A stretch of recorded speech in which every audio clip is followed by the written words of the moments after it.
Tasty রান্না আগে কোনোদিনও খাইনি, অসাধারণ খেতে।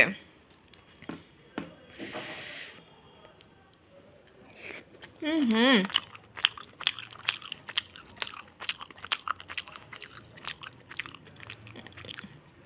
রসগোল্লা পুরো। হে গাইজ, ইউনিক প্রিয়াঙ্কা ভ্লগে সবাইকে স্বাগত। আর আজকের তোমাদের সাথে আমি শেয়ার করতে চলেছি কোপ্তা কারি ঠাকুর বাড়িতে কিভাবে বানানো হয়। গুড মর্নিং সবাইকে। দেখো আমি সকাল সকাল উঠে মায়ের জন্য ছানা কাটাতে শুরু করে দিয়েছি। এটা অ্যাকচুয়ালি পনির বানাবো আমি, আর এই জলটা মা খাবে, মাকে খাওয়াবো। এটা পুরো দই দিয়ে ছানাটা কাটেছে। অনেকে লেবু দিয়ে ছানা কাটাও না, কাটাবে না। আর দেখো এই দই দিয়ে কাটালে ছানা কত সফট হয়, আর জলটাও অনেক হেলদি। তো আমি নষ্ট করব না, এটা দিয়ে আটা মেখে নেব। আর মাকে এক গ্লাস এই জলটা আমি ফেটে খাওয়াবো ঠান্ডা করে। টাটা। একটা পাত্রের মধ্যে জল ঝরিয়ে রাখা ছানাটা রাখলাম, পরিমাণ মতো জিরে নিলাম, তেজপাতা, গোটা ধনে, গোটা গরম মশলা। পরিমাণ মতো জিরের মধ্যে ধনেটা ঢেলে দিলাম, গোটা গরম মশলাও ঢেলে দিলাম। এরপর এটাকে জল দিয়ে ভিজিয়ে রাখবো। আর হ্যাঁ, জল দেওয়ার আগে কিন্তু তেজপাতাকে তোমরা তুলে নেবে। আমি এক হাতে ক্যামেরা ধরে ভিডিওটা করতে হচ্ছে, যার জন্য একটু অসুবিধা হচ্ছে। তো যাই হোক, আমি ছানাটাকে এবার একটা প্লেটের মধ্যে নিয়ে নিলাম, তো যাতে আমার মাখতে, মিহি করে মাখতে সুবিধা হয়। এভাবে যদি মাখতে না পারো, তোমরা একটা গ্লাসের পেছন দিয়ে এটাকে মিহি করে নিতে পারো। আর হ্যাঁ, আমি একটা জিনিস নিতে তো ভুলেই গেছিলাম। দেখো, আদা আর কাঁচা লঙ্কা। চাইলে তোমরা এর মধ্যে শুকনো লঙ্কা ইউজ করতে পারো। যেহেতু আমার বাড়িতে কেউ শুকনো লঙ্কা খায় না, সেহেতু আমি কাঁচা লঙ্কা ইউজ করেছি। দেখো, আমি এক হাতে আমাকে মশলা করতে হচ্ছে, আর এক হাতে আমাকে ক্যামেরা ধরে রাখতে হচ্ছে। ভীষণ অসুবিধার মধ্য দিয়ে কিন্তু আমি ভিডিওটা তোমাদের জন্য বানাচ্ছি। দেখো, সব সময় না পেঁয়াজ, রসুন, টমেটো এইসব দিয়ে ভালো লাগে না রান্না খেতে, কখনো ডিফারেন্ট ভালো লাগে। তো যাই হোক, মশলাটা কিন্তু একদম মিহি করে আমরা বেটে নেব, একদম গোটা যেন না থাকে বা ছিবড়া ছিবড়া হয়ে না থাকে। তো মশলা আমার হয়ে গেছে। দেখো, একটা কাঁচের পাত্রের মধ্যে আমি মশলাগুলোকে তুলে রাখলাম। আর এদিকে তো দেখো আমার ছানার বলসগুলোও রেডি হয়ে গেছে। ছানার বলসগুলোকে দেখো পুরো রসগোল্লার মতো দেখতে লাগছে, তাই না? তো দেখো, আর এতে দেখো আমি আলু ইউজ করব, আর ইউজ করবো মটরশুঁটি। কারণ এখন তো প্রত্যেক ঘরেই মটরশুঁটি ব্যবহার করা হচ্ছে, তাই না? তো কড়াটা আমার অলরেডি গরম হয়ে গেছে, আর আমি সর্ষে তেল দিয়েছি। চাইলে তোমরা এর মধ্যে ঘিও ইউজ করতে পারো। তো আমি হালকা করে ছানার বলসগুলোকে আমি ভেজে তুলে রাখবো একের পর এক। দেখো, অলরেডি আমার তোলা হয়ে গেছে। এবার যে আলুগুলো রেখেছি, কাঁচা আলুগুলোকে নুন দিয়ে আমি একটু গরম তেলের মধ্যে ভেজে নেব। কারণ আমার না ভাজা আলু না হলে আমার ভালো লাগে না।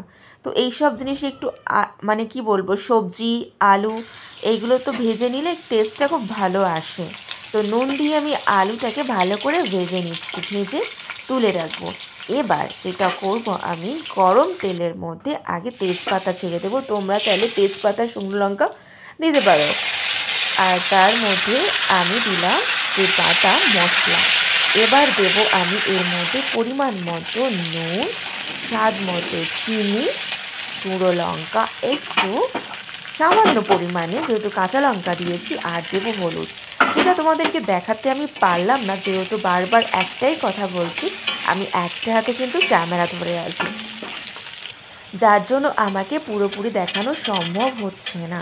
তো দেখো, কড়াইশুঁটিও দিয়ে দিলাম। এবার ভালো করে কষে একে পরিমাণ মতো জল দিয়ে আমি একটি থালি দিয়ে ঢেকে দিলাম। এরপর দেখো, আমি ঢাকনাটা খুললাম। এবার আলুগুলোকে আমি একটু নেড়ে দেখব, বা একটু কি বলে ওটাকে, হ্যাঁ, একটু ফুটিয়ে দেখব যে আলুগুলো সেদ্ধ হয়ে গেছে কিনা। তো এখন একটু বাকি আছে, আর আমি কোপ্তাগুলোকে এবার এর মধ্যে ঢেলে দেব। ঢেলে একটু ঢাকা দিয়ে রাখবো 5 মিনিটের মতো। আশা করি 5 মিনিটের মধ্যে এটা আমার কমপ্লিট হয়ে যাবে। যাই হোক, আমার একটা কথা, মানে একটা প্রিয় মানুষের কথা রান্না করতে করতে মনে পড়ে গেল। আমার পাশে না জেঠিমারা থাকতো। জেঠিমা ছিল ও যে সন্ন্যাসী বৈষ্ণব হয় না, তো তো যাই হোক, সেই ধর্ম গ্রহণ করেছিল। জানি না, কথার মধ্যে আমার কিছু ভুল থাকলে তোমরা আমাকে ক্ষমা করে দিও। তো সেই জেঠিমা আমাকে আমাদের দুই বোনকে ডেকে নিত যখন ঠাকুরমশাইরা আসতো, এবং যখন আমাদের পাতে প্লেটে সব রকম খাবার দিত, প্রত্যেকটা খাবারের আলাদা স্বাদ। আর তার মধ্যে এটাই মানে মানে কি বলবো, ভাবতাম যে কখন জেঠিমা পাতে এই পনিরটা দিয়ে যাবে। তো এখন যে পনিরটা খাই সেটা চৌকো চৌকো স্কোয়ার স্কোয়ার কেটে আমরা পনির রান্না করি, কিন্তু এটা কিন্তু মাকে সবসময় বলতাম এটা কি করে বানায়। তো আজকে যেটা আমি নিজেই ট্রাই করে ফেললাম। সেই মানুষটা আজকের যদিও আমাদের মাঝে আর নেই, কিন্তু মানুষটার কথা কিন্তু, সেই রান্নার টেস্ট এখনও কিন্তু জিভে লেগে আছে। তো যাই হোক বন্ধুরা, তো আমার রান্নাটা কিন্তু মোটামুটি হয়ে এসছে। এবার হয়ে এসছে কি, হয়ে গেছে। এবার এটিকে একটি পাত্রের মধ্যে আমি ঢেলে নেব। ওয়াও, কি সুন্দর দেখতে হয়েছে না?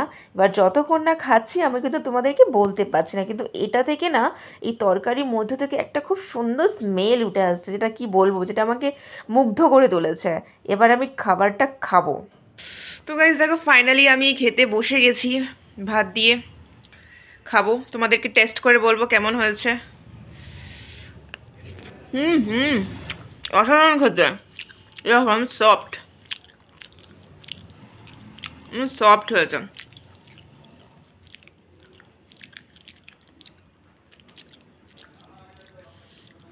তো গাইজ, ভিডিওটা ভালো লাগলে তোমরা অবশ্যই লাইক, কমেন্ট আর শেয়ার করে দিও। Bye bye.